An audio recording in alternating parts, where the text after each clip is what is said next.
Hai semuanya, ketemu lagi bareng Mihu di sini. Oh iya, kali ini Mihu akan membawakan alur cerita dari film Donghua yang berjudul Battle Through the Heaven. Mihu mengingatkan sekali lagi ya bahwa konten ini full spoiler. Mari siapkan cemilannya dan mari kita mulai alur cerita. Melanjutkan dari kisah sebelumnya. Sebelumnya setelah menyelesaikan pertemuan di alam dewa kekacauan, Xiaoyan mendapatkan beberapa informasi dari sosok nomor 1. Dan dia akhirnya kembali ke alam nyata dan memeriksa kembali resep dan bahan obat yang diberikan oleh sosok nomor 7. Namun Xiaoyan mendapati ada nafas jiwa yang mencurigakan dan akhirnya dia memasukkannya ke dalam panci penekan jiwa lalu memindahkannya ke dalam pagoda emas. Pada saat berikutnya Xiaoyan memanggil Xian Daozi dan Jin Dongming. Kemudian mereka keluar menuju aula budak dewa. Namun di tengah perjalanan, mereka dihampiri oleh seorang budak dewa dan memberikan token undangan kompetisi di istana budak dewa Asura. Seketika Xian Daozi berhenti sejenak dan terlihat ada sedikit keraguan di matanya. Namun ekspresi wajah Xiaoyan terlihat cukup tenang. Jangan ragu, kita harus pergi ke aula budak dewa Asura. Aku akan mengambil alih budak dewanya dan akan memberikannya kepadamu. Ucap Xiaoyan berkata dengan tenang kepada Xian Daozi. Mendengar kata-kata dari Xiaoyan, seketika Xian Daozi berhenti sejenak.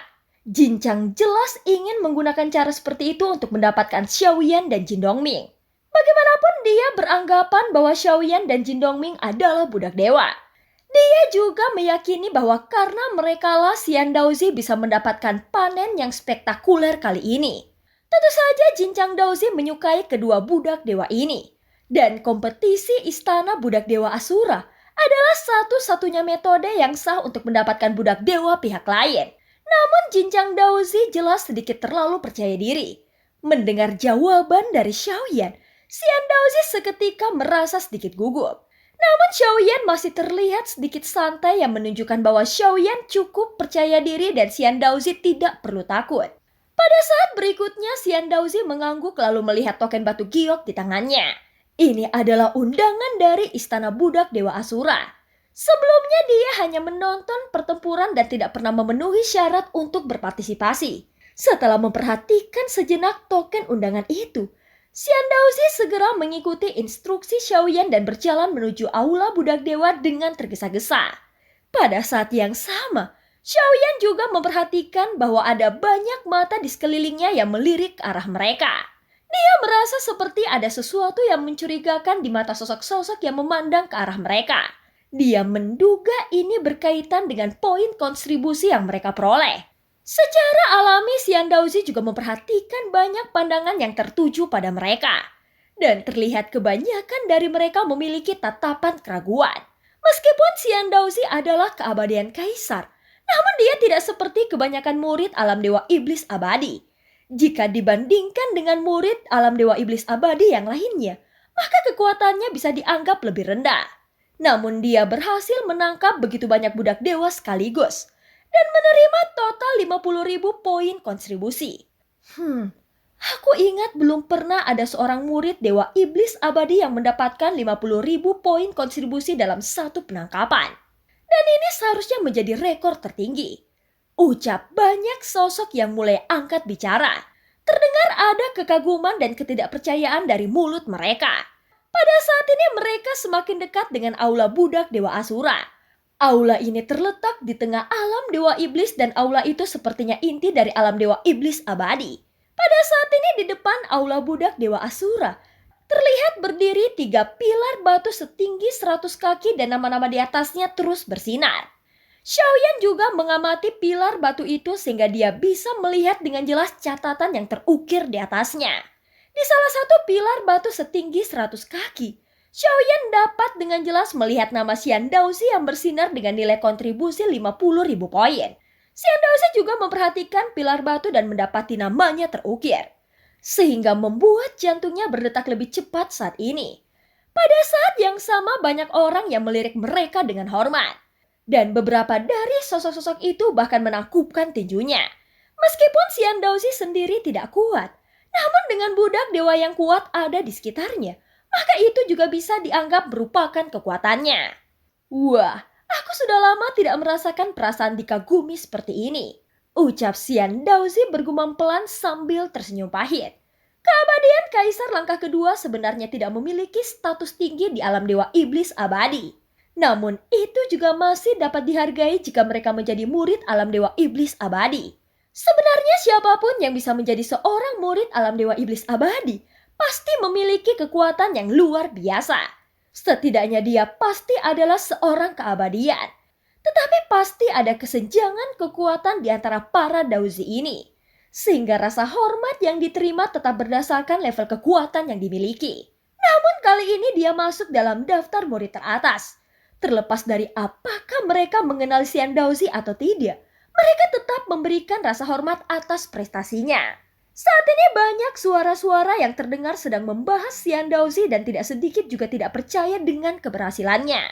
Apalagi selama ini Xian Daozi selalu gagal membawa bola cahaya ke alam dewa iblis abadi. Setelah mendengar Xian Daozi berada di sini, banyak sosok mulai memperhatikan lagi nama-nama di pilar batu setinggi 100 kaki. Dan pandangan mereka mulai tertuju ke arah Xian Daozi dengan keterkejutan yang terpancar di mata mereka. Tentu saja lebih banyak mata tertuju pada Xiaoyan dan Jin Dongming yang berjalan di belakang Xian Daozi. Sosok-sosok ini juga mendengar bahwa Jinchang Daozi mengundang Xian Daozi ke istana budak Dewa Asura untuk menantang budak dewanya. Aku ingat, kekuatan Zungo Daozi tidak tinggi jika dibandingkan dengan Daozi lainnya. Aku tidak tahu dari mana dia tiba-tiba mendapatkan dua budak dewa ini. Dan aku juga mendengar bahwa dia memiliki konflik dengan murid dewa iblis lainnya. Namun Zonggu akhirnya berhasil meraih kemenangan yang besar. Kali ini dia menerima 50.000 poin kontribusi yang dapat ditukarkan dengan sumber daya yang cukup. Dan bahkan dia dapat menukarnya dengan budak dewa yang berada di keabadian Kaisar Langkah ke-8. Walaupun kekuatannya sendiri tidak cukup kuat, namun Zonggu ini dapat dengan cepat naik ke barisan murid elit alam dewa iblis abadi. Hanya saja undangan Jinchang Daozi datang terlalu cepat.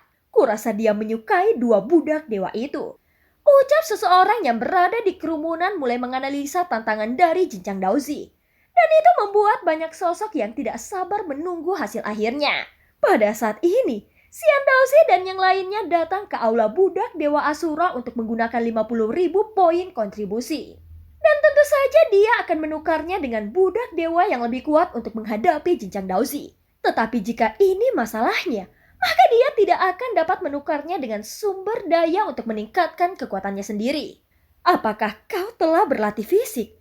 Menghadapi pertandingan itu tiba-tiba ada seseorang yang berbicara dan berlalu begitu saja. Mendengar kata-kata itu Xian Daozi terkejut dan tertegun sejenak. Dia tidak menyangka Jinchang dengan sengaja menyebarkan berita tersebut dan tentu saja cara ini tidak akan mencegah Xian Daozi untuk mundur dari tantangannya. Jika Xian Daozi tidak bertarung, maka dia pasti diejek. Dan jika dia melakukannya, maka Jinchang telah berhasil membuat perangkap buat Xian Daozi.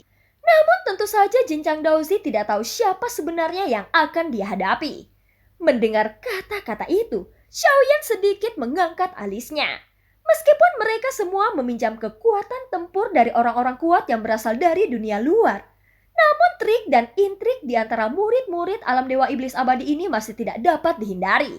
Tentu saja sejak aula budak Dewa Asura muncul, maka tindakan ini adalah sesuatu yang diizinkan oleh alam dewa iblis abadi.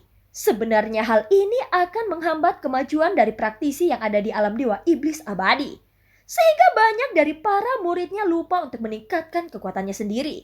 Mereka akan lebih fokus mendapatkan budak dewa yang lebih kuat. Dan ini akan menyebabkan stagnasi kekuatan. Dan hanya orang terkuat yang akan bertahan dan yang kuat akan menjadi dewa. Tentu saja dengan terus meningkatkan dan menerobos diri sendiri atau memperkuat kekuatan diri sendirinya, itu akan dapat mempertahankan daya saing. Hanya dengan cara ini seseorang dapat mempertahankan status di alam dewa iblis abadi. Di bawah sorotan banyak mata, Xiaoyan dan Jin Dongming yang berada di belakang Xian Daozi terus melangkah maju. Pada saat ini bukan hanya Xiaoyan yang terus mengamati dengan rasa ingin tahu. Hal yang sama juga berlaku untuk Jin Dongming. Dan sebenarnya ini juga pertama kalinya dia menginjakan kaki di alam dewa iblis abadi. Saat memasuki aula budak dewa Asura, terlihat ada pilar batu yang mirip dengan yang ada di luar ukiran. Terlihat ada pilar batu yang mirip dengan yang ada di luar. Ukiran kata-kata pada pilar batu ini bersinar dengan cahaya yang menyilaukan. Jumlah pilar batu yang berada di dalam ruangan ini lebih dari 10 buah. Pada setiap pilar batu terdapat klasifikasi kasar dari masing-masing item yang berbeda. Dan di belakang nama barang tersebut, tertera nilai poin kontribusi yang bisa ditukarkan untuk mendapatkan item-item tersebut. Pada saat ini Xian Daozi terus berjalan perlahan dan dia sangat memahami situasi Xiaoyan dan Jin Dongming yang baru pertama kali memasuki aula ini. Sehingga mereka perlu waktu untuk mengamati dan memperlambat langkahnya. Terlihat bahwa Xian Daozi juga orang yang sangat lembut dan cerdas. Xiaoyan terus mengamati pilar batu itu dan dia melihat daftar senjata yang dapat ditukar dengan poin kontribusi.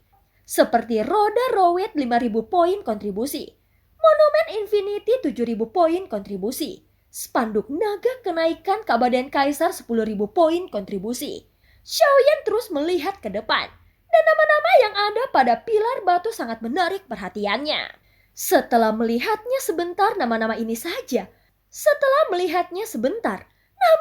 saja sudah membuat kelopak mata Xiaoyan berkerut. Setidaknya nama-nama ini terdengar terlalu berlebihan. Tetapi menurutnya, senjata dengan nilai seperti itu tidaklah terlalu lemah. Xiaoyan terus melihat nama selanjutnya di pilar batu dan tiba-tiba Xiaoyan terdiam sejenak.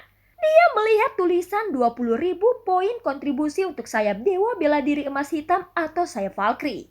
Segera Xiaoyan merasakan hawa dingin di punggungnya. Dia tidak menyangka bahwa dia bahkan bisa menembus sayap Valkyrie di sini. Xiaoyan mengalihkan pandangannya lagi dan melihat ke arah daftar nama di daftar peralatan perlindung. Pada saat yang sama, dia tiba-tiba melihat nama yang mengejutkannya. Dan itu adalah baju besi dewa yang dipatok dengan 12.000 poin kontribusi. Tentu saja Xiaoyan tidak menyangka bahwa baju besi dewa akan muncul di aula budak Dewa Asura. Dan ini menjadi semakin masuk akal. Jika baju besi dewa memiliki batasan sehingga hanya garis keturunan Taisu yang dapat menggunakannya. Mungkinkah dunia kuno Dewa Iblis Abadi telah melanggar batasan baju besi dewa itu? Ucap Xiaoyan merasa heran dan hanya bisa menebaknya. Saat ini matanya terus bergerak di pilar batu ketiga yang terdapat daftar keterampilan bertarung. Mata Xiaoyan menyapu nama-nama asing ini dan mencoba melihat apakah dia bisa menemukan nama-nama yang dia kenal. Saat berikutnya, Xiaoyan langsung tertegun karena mendapati nama keterampilan bertarung yang sangat familiar yaitu 82 tinju transformasi para dewa. Ketika dia melihat nama keterampilan bertarung ini, Xiaoyan tidak bisa menyembunyikan ekspresi terkejut di wajahnya. Apa? Bagaimana mungkin ada keterampilan bertarung yang diwarisi oleh para dewa asli di sini? Ucap Xiaoyan bergumam pelan tidak menyangka. Hal ini bukanlah sesuatu yang sulit ditemukan. Munculnya baju besi dewa dan sayap Valkyrie mungkin masih dapat dia maklumi. Namun saat melihat keterampilan bertarung 82 tinju transformasi para dewa, membuatnya sangat terkejut di dalam hatinya. Dan itu merupakan keterampilan bertarung yang diwarisi oleh para Yuan Shen. Dan keterampilan bertarung ini adalah sesuatu yang dia perlukan agar dapat mengerahkan kekuatan fisiknya menjadi lebih kuat lagi. Walaupun Xiaoyan sudah memiliki keterampilan bertarung ini, namun dia merasa bahwa masih ada kekurangan dari keterampilan bertarung 82 tinju transformasi para dewa yang pernah dipelajarinya. Juga banyak pilar batu yang langsung menggelitik minatnya dan dia sangat penasaran dengan hal-hal lainnya. Apa yang mengejutkannya adalah nama-nama benda yang muncul di pilar batu. Dia terus melihat ke pilar batu lainnya. Benar saja Xiaoyan melihat kata-kata ada tatanan kuno Dewa Abadi dan Iblis di pilar batu setinggi 100 kaki. Seperti yang dikatakan Xian Daozi, dia hanya membutuhkan 10.000 poin kontribusi untuk ditukar dengan tatanan kuno Dewa Abadi dan Iblis. Tentu saja 10.000 poin kontribusi sebenarnya tidak terlalu sedikit. Dan itu dapat ditukar dengan satu budak dewa langkah keempat. Sepertinya tatanan kuno Dewa Abadi dan Iblis tidak begitu populer, sehingga selalu ada di daftar ini. Namun yang membuat Xiaoyan penasaran adalah tidak ada batasan jumlah untuk tatanan kuno Dewa Abadi dan Iblis ini. Jika dapat diperoleh secara mudah dengan cara ini, mengapa petunjuk tentang tatanan kuno Dewa Abadi dan Iblis menarik minat banyak orang kuat dari luar? Bahkan Raja Rotiansun dan Ningyo pun tertarik, sehingga mereka jatuh ke dalam perangkap ilusi. Namun setelah dipikir-pikir dengan hati-hati, Hal itu tidaklah mengherankan. Meskipun tidak sulit untuk mendapatkan tatanan kuno Dewa Abadi dan Iblis, namun bukan hal yang mudah untuk memasuki alam Dewa Abadi. Bahkan Raja Roningyo dan Tiansun yang sudah berada di langkah ke-9 keabadian Kaisar juga tidak yakin dapat dengan mudah memasukinya. Lagi pula, jumlah orang kuat yang berkumpul di sini sangat mencengangkan. Dan bahkan tidak menutup kemungkinan bahwa ada orang kuat keabadian di antara mereka. Sehingga mereka hanya bisa mencari tatanan kuno Dewa Abadi dan Iblis yang tersebar di tempat lain. Sepertinya Ning Yao dan Tiansun belum memahami situasi sebenarnya di dunia kuno Dewa Abadi dan Iblis, yang menyebabkan mereka dengan mudah terperangkap dalam ilusi. Faktanya ada beberapa lapisan jebakan yang dipasang oleh makhluk abadi di dunia kuno Dewa Abadi dan Iblis. Pada saat ini Xian Daozi sedang berkeliaran di aula budak Dewa Asura bersama Xiaoyan dan terus mengamati pilar batu. Sementara itu Xin berganti di tempat Raja Roningyao dan Raja Rotiansun. Pada saat ini, Raja Roningyao dan Raja Rotiansun perlahan membuka mata mereka di aula budak dewa, yang berada tidak jauh dari aula budak Dewa Asura. Mereka yang masih dipengaruhi oleh ilusi itu bahkan mendapatkan tatanan kuno Dewa Abadi dan Iblis. Dan mereka sedang menuju ke gerbang kuno. Namun saat ini, ada rasa sakit yang luar biasa di pikiran mereka. Mata mereka memancarkan cahaya merah, dan seluruh tubuh mereka telanjang bulat serta diikat dengan benang emas. Sial, apa yang sebenarnya terjadi? Ucap Raja Roningyao yang merasakan sakit kepala yang luar biasa. Sampai saat ini dia bahkan tidak tahu apa yang terjadi. Kita terperangkap di dalam jebakan. Ucap Raja Rotiansun yang berada di samping sepertinya telah bangun lebih dulu. Ketika melihat ke sekeliling, Raja Roningyao mendapati ada puluhan ribu sosok yang telanjang. Dan mereka semua diikat seperti binatang yang menunggu untuk disembelih. Saat ini Raja Roningyao hendak menggunakan kekuatannya sendiri untuk melepaskan dirinya. Namun Raja Rotiansun yang berada di sampingnya seketika segera menghentikannya. Ningyao, jangan sia-siakan kekuatanmu. Tempat ini sangat beracun. Dan ada segel serta batasan yang ditanam di tubuh kita. Jika dibuka secara paksa, maka akan ada resiko peledakan diri sendiri. Ucap Raja Rotiansun berkata dengan tegas. Sepertinya dia telah mencobanya sebelumnya. Jadi matanya terlihat sangat kusam dan dia tersenyum pahit. Seolah-olah dia tidak menyangka bahwa dunia kuno Dewa Abadi dan Iblis yang selama ini mereka anggap remeh memiliki metode yang sangat mengerikan. Dia juga tidak menyangka bahwa mereka akan direduksi menjadi seperti ini. Dan tentu saja itu di luar perhitungannya. Lalu, apa yang harus kita lakukan sekarang? Ucap Raja Roningyao terus melihat sosok telanjang yang ada di sekitarnya. Dan dia juga tidak tahu di mana mereka berada sekarang. Sebelumnya, kita pernah terjebak dalam ilusi seperti ini dan sekarang kita terjebak di sini. Saat ini kita hanya dapat mengambil langkah mengikuti arah permainannya. Ucap Raja Rotiansun sambil menghela nafas panjang. Tetapi mereka tampaknya tidak khawatir tentang kehidupan mereka. Pada saat ini di aula budak Dewa Asura, terlihat sebuah pilar batu tiba-tiba meledak dengan cahaya yang menyilaukan. Dan nama Xiaoyan muncul di atasnya. Secara alami, Xiaoyan langsung tertarik dengan pilar batu yang bersinar itu. Terlihat ada daftar budak baru yang tertulis di sana. Dan ada begitu banyak nama budak dewa baru. Mungkinkah ini semua yang ditangkap oleh Xian Daozi? Ayo cepat lihat, ada 2 langkah ke-9 keabadian Kaisar. Ucap banyak sosok yang sangat terkejut melihat daftar budak dewa ini. Pada saat yang sama Xiaoyan juga mengikuti pandangan semua orang. Dia melihat ke atas pilar batu dan ada nomor tanpa nama spesifik yang tertulis di atasnya. Hahaha, kedua Raja Roh itu seharusnya akan menjadi boneka orang lain. Ucap Xiaoyan bergumam di dalam hatinya. Di dunia sensi mereka berdua telah memperbudak sejumlah besar orang kuat. Namun di sini mereka akan segera menerima karmanya. Meskipun mereka memberi orang-orang ini kekuatan yang kuat, namun para Raja Roh juga mengambil jiwa mereka dan menjadikan mereka sebagai makhluk spiritual. Hahaha, aku tidak menyangka bahwa mereka akan mengalaminya sendiri. Seperti kata pepatah, bahkan jika mereka lebih kuat dari langkah ke-9, maka mereka akan tetap diperbudak oleh orang lain. Ucap Xiaoyan bergumam lagi di dalam hatinya. dan terlihat ekspresi kemenangan di wajahnya. Sebenarnya untuk mendapatkan langkah ke-9 membutuhkan 50.000 poin kontribusi. Pada saat ini satu demi satu sosok yang ada di Aula Dewa melihat poin kontribusi yang diperlukan untuk menembus langkah ke-9. Semua sosok ini langsung mendesis dingin saat melihat nilai 50.000 poin kontribusi. Tentu saja nilai itu sangat tinggi. Bahkan jika murid alam dewa iblis abadi terbaik harus memberikan 50.000 poin kontribusi sekaligus, maka hal itu tidak akan mudah untuk dilakukan. Tetapi jika dewa abadi yang keluar untuk menangkap para penyusup, maka dia bisa menekannya secara langsung tanpa menggunakan ilusi tatanan dewa. Tentu saja tidak mudah bagi murid alam dewa iblis abadi untuk mendapatkan 50.000 poin kontribusi. Pada saat ini Xiaoyan menyipitkan matanya sedikit. Dia merasa hal ini sedikit tidak adil, karena semua makhluk ini ditangkap oleh Xian Daozi. Dan setelah menyerahkannya, Xian Daozi sendiri hanya menerima 50.000 poin kontribusi. Dengan nilai seperti itu, dia hanya dapat menukarnya dengan satu budak dewa langkah ke-9. Dan tentu saja hal yang paling penting bukanlah kekuatan dari budak para dewa itu sendiri, tetapi kebutuhan untuk menanamkan tanda budak dewa yang kuat untuk menggerakkannya. Meski tidak adil, namun tetap tidak banyak keluhan. Dan tanpa tanda budak dewa, maka mustahil untuk menerimanya.